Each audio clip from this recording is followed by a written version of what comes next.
12 bab. Ayub cevap berip mundaq dedi. Sizlar haqiqatan ish biladigan odam ekansizlar, ha? Sizlar o'lsanglar, hech qandaq dono odam qolmaydi-kanda. Lekin mendimi sizlarga o'xshash aql bor. Uning ustiga sizlarnikidan qilishmaydi. Sizlar deganni kim bilmaydi deysizlar. Men Xudodan o'tinib, uning javobini kutib, do'stlarimning kulkisiga qoldim. Mendek haqqoniy, durust bir odam kishilarning kulkisiga qoldi.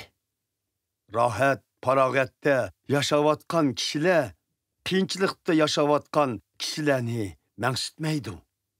Ular yiqilay deb qolgan odamlarni yiqitib etidi. Lekin o'g'rilar chedirlarda tinch yashaydi.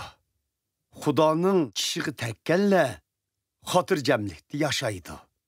Ularning kuch-qudrati, ularning o'zi ishongan ilohidir. Halbuki hayvonlardan maslahat so'rasang, ular sana tushuntirib berdi.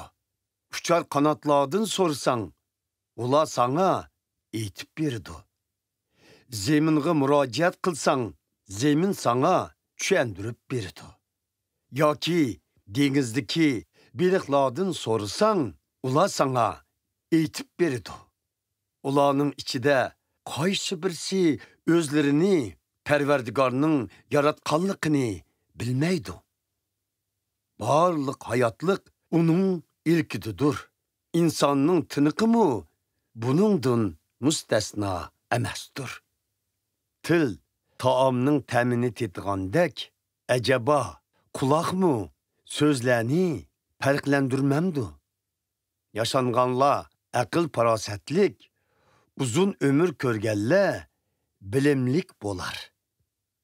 Xudo aql farosatlik va qudratlikdir. Maslahat va bilim uningga mansubdir. U vayron qilsa qayta qurg'ili bo'lmas. U qamoqqa olsa hech kim qutqizolmas. U suv manbasini itivetse qurg'oqchilik bo'lar. Suv manbasini ichivetse zemin suv ostida qolar. U qudratlik va aql farosatlikdir. Oldig'uchi va aldong'uchi uning ilkididir. U maslahatchilarning aql farosatini yo'q qilib etib, so'roqchilarni ahmaq qiladi. U podsholarning to'nini yeshib tashlab, xuddi qullardek faqat avratlarini yepib qo'yadi. U ruhoniylarning to'nini soldirib oladi. Uzun vaqt huquq tutganlarni og'dirdi. U aqllarni tilidan qoldirib, oqsoqollarni bilimidan mahrum qiladi. U martabaliklarni sharmanda qilib, amaldorlarni huquqidan mahrum qiladi.